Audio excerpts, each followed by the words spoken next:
Welcome to Feminist Utopia, a community dedicated to envisioning and creating a more just society for all.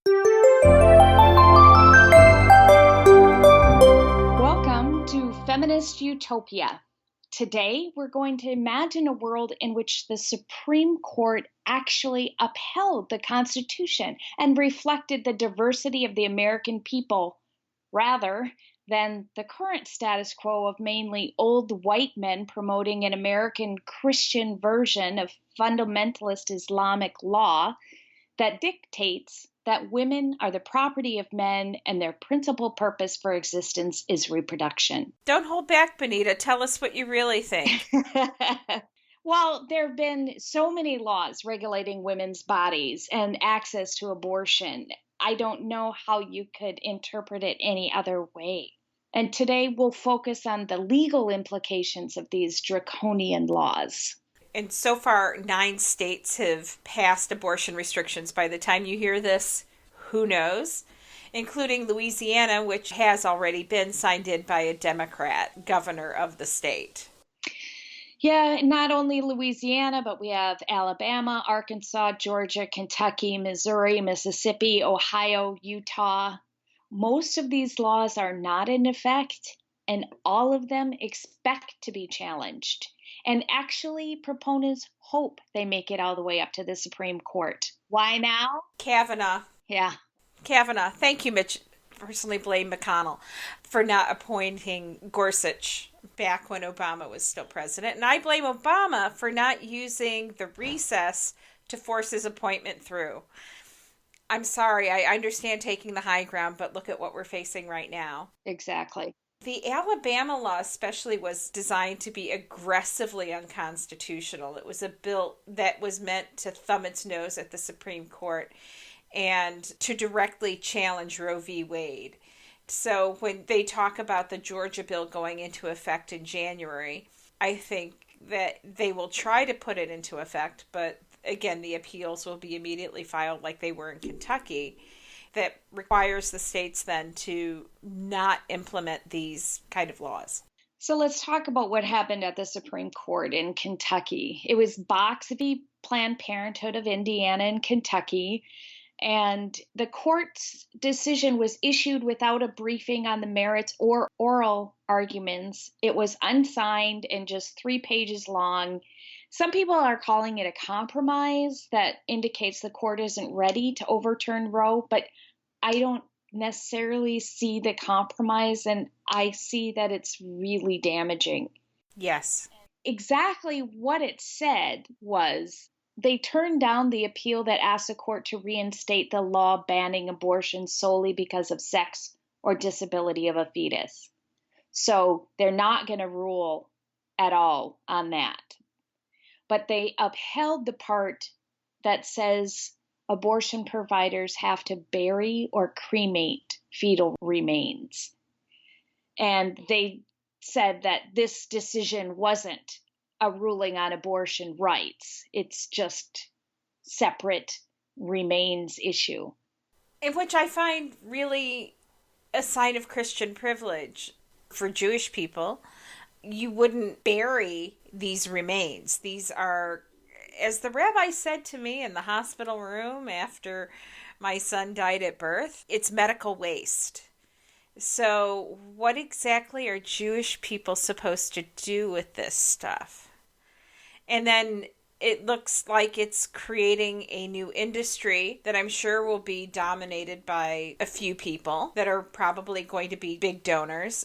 It was just such Christian privilege. It's icky, and it was struck down in Texas when it came up. Mm-hmm. It didn't make it out of Senate committee. And I think what upsets me too is there's no rational reason. None. There's nothing regarding the health of the mother.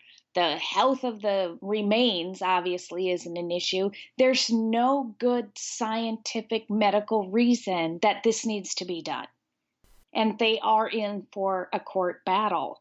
The Satanic Temple is challenging the Supreme Court ruling requiring the burial of cremation or fetal remains, in part because there's no real medical reason or scientific reason that this needs to be done.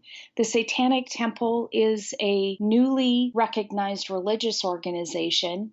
It's worth it to check them out. They don't actually worship Satan. They're really focused on the separation of church and state. And they got the religious status in order to effectively challenge the Christian faiths that are pushing their laws through. They do things like challenge religious reproductive rights. And from their website, they mention they have tenets like the 10 Commandments. They have the 7 tenets. Their tenets call for bodily autonomy and acting in accordance with best scientific evidence. So the Satanic Temple religiously objects to many of the restrictions that states have enacted that interfere with abortion access. And they're taking steps on behalf of their members and those who share their beliefs to establish exemptions from laws that do not promote the health and safety of patients and violate our conscience and beliefs. And this part of that law that says you have to bury these remains is in direct conflict with those 7 tenets, and they're pushing for religious exemptions from adhering to those laws, just like I would imagine that Jewish people of faith could. They could, but it's kind of interesting. When you're Jewish and you live in the South, you keep your head down. So I'm not surprised they're not going to challenge this in Kentucky, at least not with the same public appeal that the Satanic Temple is doing. If anything, I've actually heard people involved with the URJ. It's a group that is the overseer of Reform Judaism and their synagogues. I had someone from that organization actually tell me how glad they are the Satanic Temple is out there getting their hands dirty, because that way they don't have to worry about their own congregations in the South who might have taken on some of the cultural norms of local beliefs, which I saw personally when I was in Texas and when I was in Florida, when I was in Tennessee. Right. There's an absorption of concepts, and I thought that was cowardly. But I have to say, Lucian and the Satanic Temple are really working hard on protecting the rights of individuals, and I can't argue with their methods. It's working. It's working for now at significant cost Yes. to the personal lives of Lucian as the face of the Satanic Temple, and it is a sensitive thing. I fully support their mission. I am a member. It's not something, aside from this podcast today, that I make really public. But yeah, there's a lot of people that don't agree with these laws. And I think that there's tons of support. I mean, a June poll from the Kaiser Family Foundation showed that 67% of Americans don't want the court to overrule Roe versus Wade. Even among Republicans, 43% said they didn't. And the other issue is the cost of all this litigation is falling on the taxpayers in each state. And Alabama has one of the worst laws, and they're bankrupt as a state. Over a quarter of the mothers there don't receive adequate prenatal care. They rank 50th in the country in infant mortality. It's shocking to hear that so many Republicans don't want to see Roe v. Wade overturned, but they still keep voting for the people that are going to overturn Roe v. Wade. And I respect the people in the anti-choice movement that have so firmly motivated their base to consistently show up at the polls. And that's why we're getting rulings done to protect the minority of worldview. This is what a smaller percentage of Americans want, and yet we're all going to pay the price. I don't have any respect for them getting their people out at the polls. If you want to have respect for the people that did the frickin' gerrymandering in the first place, because they're the ones that are responsible. Yep.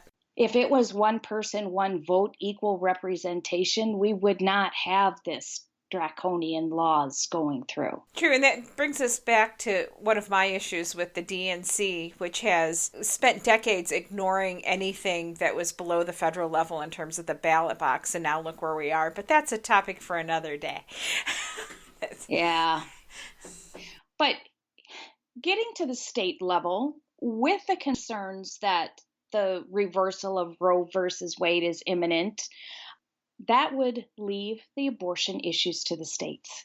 If Roe versus Wade is overturned, it's a states' rights issue. And many states are actually moving to codify the right to abortion or pass laws that would make abortion more legal. Right. Legislation efforts in Virginia and New York have gotten a lot of attention, and they're attempting to loosen restrictions for abortions. So we do have those little positive things. Even before Roe v. Wade, it was increasingly legal in certain states like New York. My mom, here I am, I'm pushing 50, and I don't have memories of abortion being illegal, and I had to rely on the stories that I heard from my mom when I was a teenager in the 80s. But she said the rich girls would go to New York or Puerto Rico and get a safe legal abortion. And we'll talk later in this episode about how this will disproportionately affect poor women, women of color, women without resources, and where that leads. What happens if abortion is illegal? If the pro-life people get their way and all abortion is illegal, then what? We basically have two choices then, enforcement choices. Establish a police state where the entirety of the masses within the country are subjected to government supervision of our most intimate personal decisions, tracking our cycles. Or if everyone isn't subjected to that supervision, we're going to have unequal enforcement of the law, which is pretty much the status quo right now. Law enforcement will have to use discretion and basic resource allocation to enforce within certain communities or certain demographics. And we know that that does disproportionately affect minorities and people with fewer resources. It'll be a system of organized hypocrisy where only certain communities are targeted for unfair enforcement. And according to Duke, they have a Journal of Health, Politics, Policy, and Law. There have been over 413 documented cases of women being prosecuted for having miscarriages or attempting abortions on their own between the time Roe v. Wade became the law of the land and 2005. And there's an increasing number of stories, and I'm going to post one in the show notes for this one. A woman in Texas, she couldn't afford to drive the 500 miles to get to an abortion provider. And so she drove across the border to Mexico, got the meds, did it at home in her bathroom. And that's currently illegal, even post Roe v. Wade. But the abortion restrictions are already forcing women to do illegal things. Right. And I think that abortion is not just a moral issue, it is a social justice issue. Yes. Because of these things. It's not just a matter of women having bodily autonomy, but of how the applications of laws affect some women's bodies more than others. And it's easily summed up. I'll put the resources in the show notes, but I read a quote regarding this. When the college-bound teenager with the gross-grained ribbon in her hair needs an abortion, it's a mistake. And it's out of character. And her future is too precious to give up. It's a price too high to pay for a momentary out of character dalliance. But when it's a young woman from public housing finds herself in the same predicament, her pregnancy is a manifestation of her sinful nature and her poverty proof of some moral or spiritual failing. And they have no problem locking her up. And shaming her and shaming her community and using that to reinforce their own internalized ideas regarding white supremacy.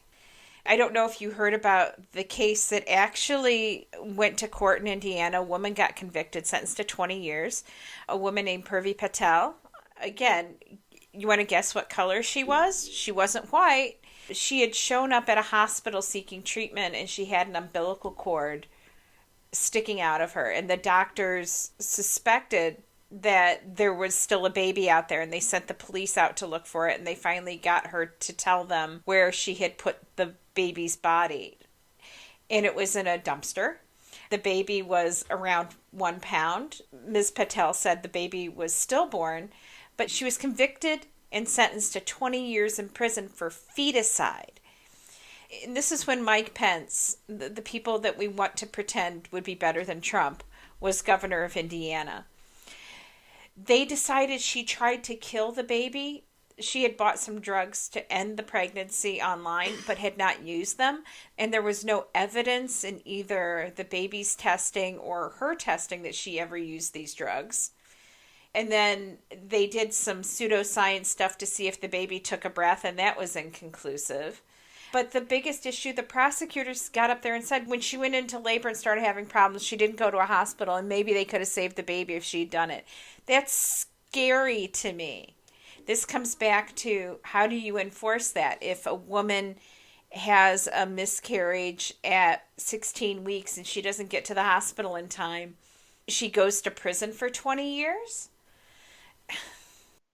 When you look at the actual science, it gets even scarier because 1 out of 4 pregnancies ends in miscarriage. 1 out of 4.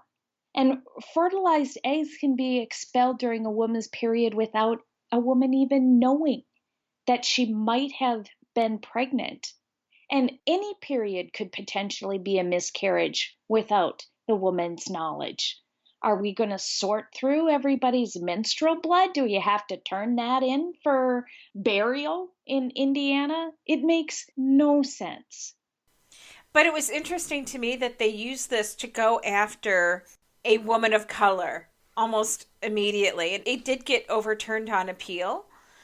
She was released from prison. I think she spent like 2 years in prison, and she's done everything she can to be under the radar ever since. It had turned into this big condemnation about Southeast Asian culture and all these other things. It was everything that your quote said it would be. It was a way to marginalize and blame. And she's not the only one. Indiana also held Bebe Schwei for over a year, 435 days in maximum security Marion County Prison, facing 45 years to life because she tried to kill herself. And in the process, she caused the death of her 33-week fetus. So here is a woman suffering from mental illness to the point of suicide, and rather than getting her the treatment that she needs and deserves, she's stuck in jail. Before I move on, I want everybody to know that these women are damaged and not being shown all this Christian love that I see a lot of these anti-choice groups like Feminists for Life saying, oh, we need to surround them with love. I'm not seeing a whole lot of love here. What happened in Utah, 28-year-old Melissa Ann Rowland was charged with murder because she refused a C-section while trying to have a vaginal birth for her twins, and one of them died. Here's a wanted pregnancy. She's trying to do the right thing medically for herself and for her babies. One of them dies, so they charge her with murder. And who could predict that? Who could predict that the baby would have been born alive if it had been a C-section?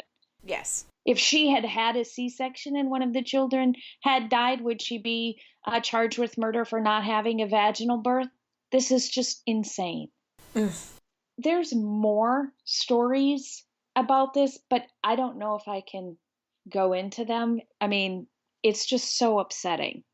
It's so upsetting. And I just don't see how these laws can be enforced. Well, it was kind of like prohibition back in the day, my mom said. There was an underground, and you kind of would know. Often it was run by mobsters who would give you abortions that hopefully didn't kill you. And it became a resource only for those who had the financial ability to take care of it. And so some are more equal than others when you do stuff like this. And before I let Mike Pence off, I don't know if anybody has heard about periods for Pence, going back to what Benita said about, do you have to show your menstrual products? And since my cell phone number has a Indiana area code on it, I would call and say, like, it was extra clotty this month. Do you think I should go take it into a doctor to make sure I didn't have a baby in there? But it was very offensive to people, at least in Pence's office. They had to hire more people. And if I heard, I'm not a gynecologist, ma'am, one more time while they hung up on me. But the fact is, they're trying to make themselves the medical professional who decides how you treat yourself and your body. And they're not doing it with science. I think that the periods for Pence movement is still active and probably just going to get stronger now that they have that law. Moving on to Georgia for a moment, they talk about how they have this law that maintains that unborn children should be entitled to the privileges of the 14th Amendment. The 14th Amendment is the one that talks about all men are created equal and have the right to life, liberty, and pursuit of happiness. Well, there's not a reasonable legal position under our current system that would allow for this. And it would constantly place law enforcement in preposterous predicaments. For example, if a pregnant mother was in prison, you wouldn't be able to imprison the unborn baby because that would be depriving it of there's no reasonable suspicion that the baby committed a crime. You're depriving it of its due process. It has these 14th Amendment rights. How do you balance that? Also in Georgia, okay, with the prison example, it's a serious felony to inflict suffering on a child in Georgia. But pregnant mothers in prison are consistently denied adequate medical care and nutrition. So unless changes are made within the prison system, correction officers, police officers, and prosecutors should be subject to felony charges. Yes. For detaining and inflicting suffering on unborn children. Hey, what about that woman in ICE custody who gave birth to a stillborn baby? And ICE basically said, oh, well, we don't count that as a death in custody because it's not a real thing. And I'm like, I don't hear any of these anti-choice people getting up and screaming about that. But I have seen in many of these anti-choice movements this idea of extending personhood, and they didn't think it through. Like you said, these absurd things. These same people that are voting against increased funding for WIC and nutrition programs that help pregnant women and denying Medicaid to these women. So what happens when legislators start going to jail because they cut Medicaid again and a woman in rural Georgia died in childbirth because of it? Or the baby died. Oh, they won't go to jail. They won't go to jail. The hypocrisy. I mean, who are we kidding? Yeah. We're talking about a feminist utopia, but let's not go crazy. Yeah, that's really hard to imagine. But let's talk about the practical implications if these women are forced to carry a pregnancy to term. How are we as a society going to ensure that necessities like food, diapers, housing, childcare, and access to healthcare are available? Well, we're already kind of sucking at it, especially what do you do with children with disabilities, too? They have added needs and stuff like that. So we would have to have a major change in how we view children, especially if there's more of them. Romania, which is a small, poor country, it's smaller than Florida, banned abortion. They did allow for abortion in the case of rape, incest, and congenital abnormalities in 1966. It was during the Soviet years. Ceausescu was the dictator. The Alabama law goes further than Romania, but it was a Soviet satellite totalitarian state, and they criminalized it to the point that women would give birth at home and then drop these babies off in orphanages. So it started in the late 60s, and the country wasn't really open to the world until 1989. And at that time, over 170,000 children were found in brutal orphanages, ignored, emaciated, even handcuffed to cribs.